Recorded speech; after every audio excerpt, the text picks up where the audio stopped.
Yang saya hormati para dewan juri, yang saya hormati Bapak dan Ibu guru, pendamping putusan dari setiap guru, yang saya cintai dan yang saya kasihi, teman-teman peserta lomba putusan gugus sekecamatan Langkah Ledak Timur.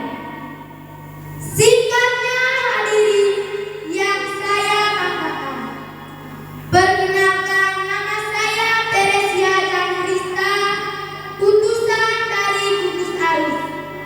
Saya akan menceritakan cerita dengan judul Siponi, cerita asal Manggarai. Siponi. Pada zaman dahulu di Manggarai ada seorang pemuda bernama Kondi atau lebih dikenal dengan Siponi. Untuk mempertahankan hidupnya, tidak lain setiap saat ia hanya berjalan dari kampung ke kampung untuk melihat, mendengar kapan ada pesta di sana.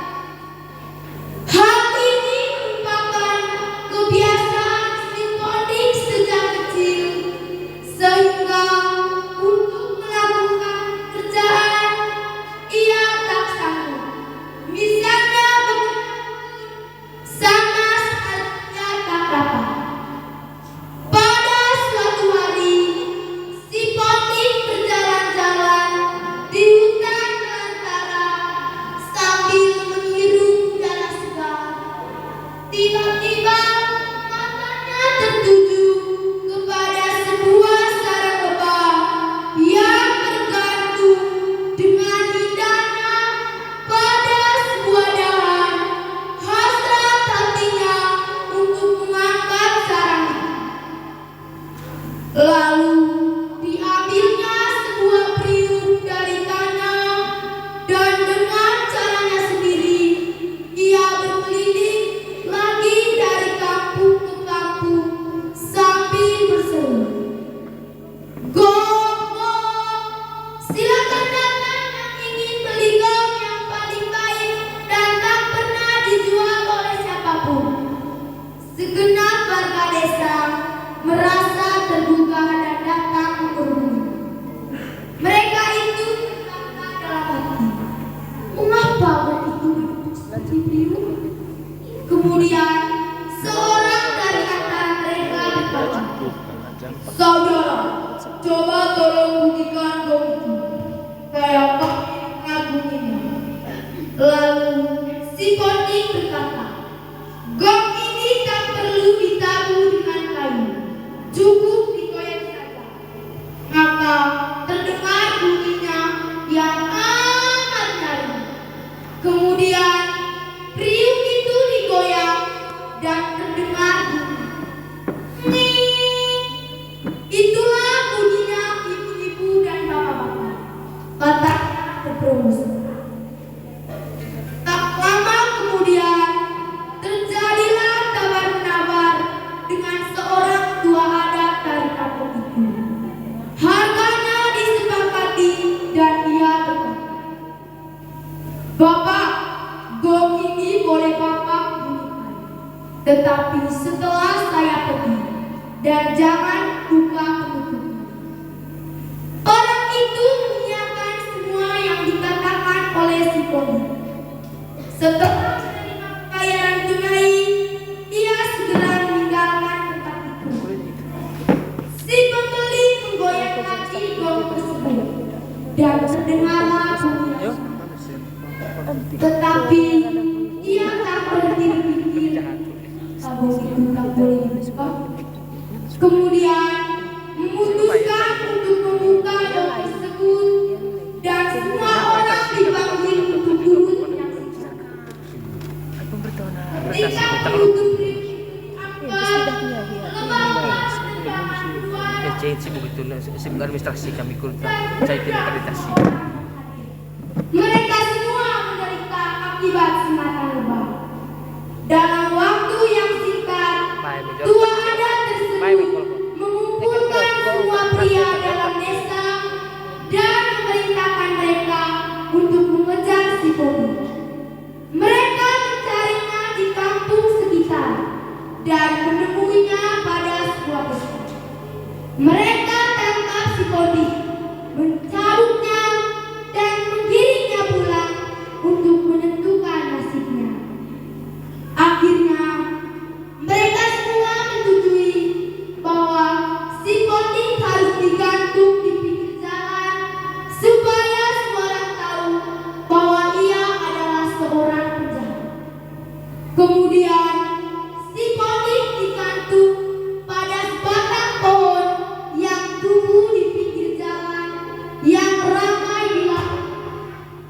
Si Bobby menjalankan hukuman itu dengan pasrah, tetapi ia juga berpikir untuk menyelamatkan diri dari gantungan tersebut. Pada hari yang kedua, tiba-tiba muncullah seorang yang bernama Nekebong.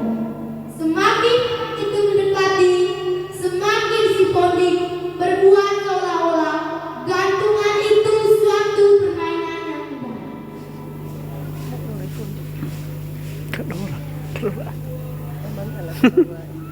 Si Nekebong berjawab, Mangan. "Oh, bagus sekali orang itu dapat mengayuh ke sana kemari."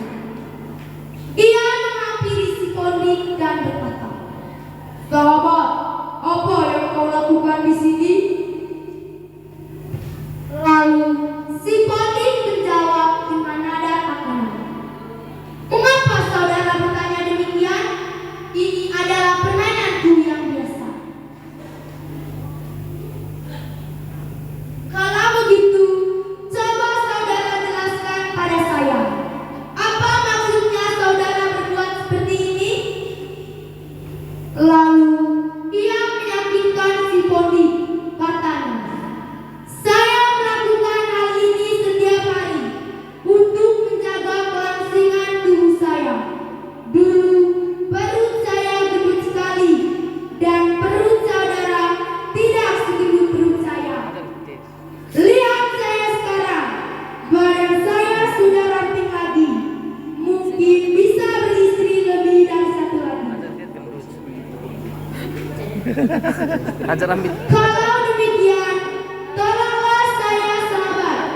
Saya ingin mengobati sakit perut saya dan melangsingkan badanku." Harus dikte. Si Nekebong mendesak lagi sambil berkata, Ambil Bobby. "Sahabat, tolong berikan saya kesempatan." "Baiklah," kata si Bobby. Kemudian si Bobby meminta bantuan Nekebong untuk melepaskan tali-tali yang meliliti tubuhnya. Nekebong melakukannya dengan sangat gembira. 839. Setelah bebas, si Bobby mengajak Nekebong untuk agar siap diikat tanpa menunggu lagi. 10 menit. Kemudian si Bobby mengikat tali-tali itu pada pangkal ketiak Lebar dan aja leher telur Nekebong. kertas. Telur kertas. Selanjutnya, Nekebong digantung pada pohon tempat semula ia digantung.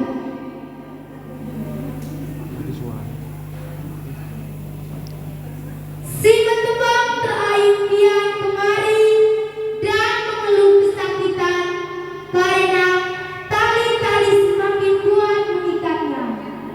Ia mengharapkan kehadiran si Bobby, tetapi sia-sia. Yang muncul hanyalah orang-orang yang menyiksa si Bobby. Si Bobby sendiri telah bebas dan sambil berjalan-jalan ia bernyanyi, "Oh, si Bobby ke alam Nekebong," yang artinya si Bobby sudah lari, bunuh saja Nekebong. Rombongan yang datang menyaksikan bahwa si Bobby yang digantung belum juga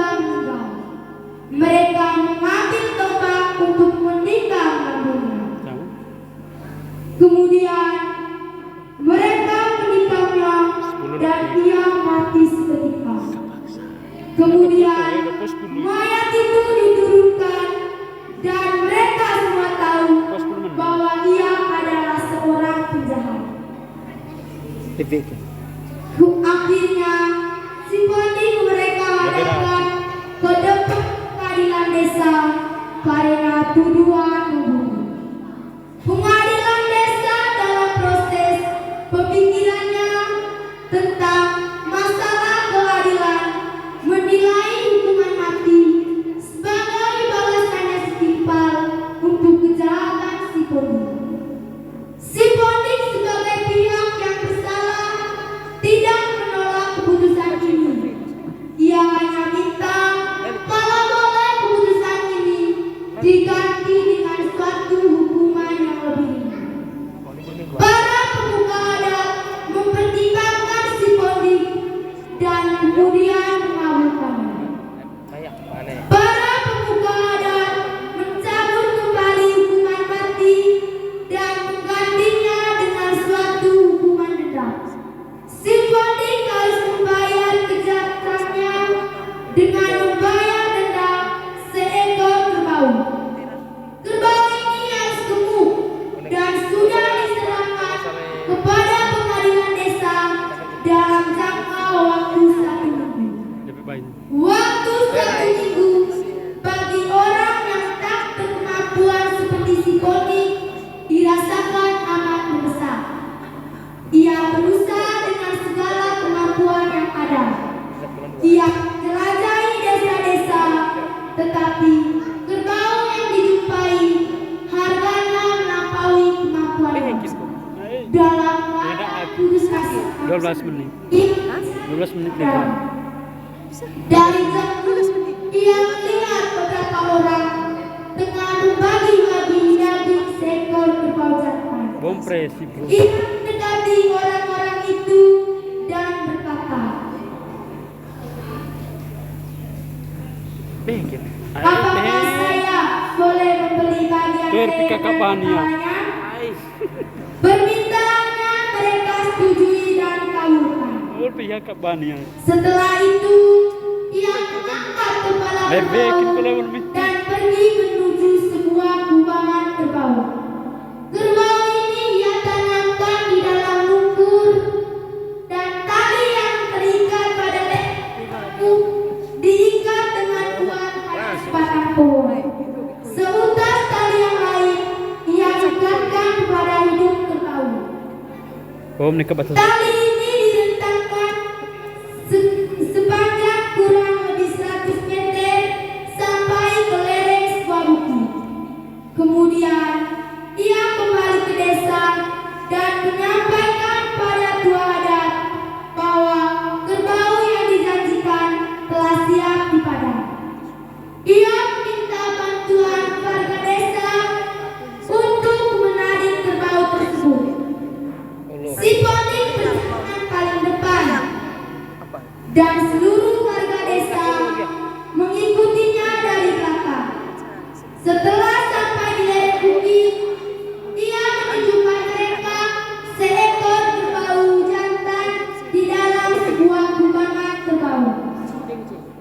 Mereka memegang tali kerbau itu dan berusaha mengeluarkannya dari tempat kubangan. Lebat jam. Mereka berusaha membuat tenaga, tetapi mereka juga belum berhasil. 14. Hari telah senja, mereka memutuskan untuk membunuh kerbau tersebut dari tempat kubangan. Si Ponik sendiri meminta izin dan agar dia boleh pergi karena tak rela menyaksikan kerbaunya dibunuh. Mereka membiarkan dia pergi. Kemudian mereka pergi ke tempat kubangan itu untuk membunuh kerbau tersebut. Tetapi apa yang Semangat, semangat, Jun.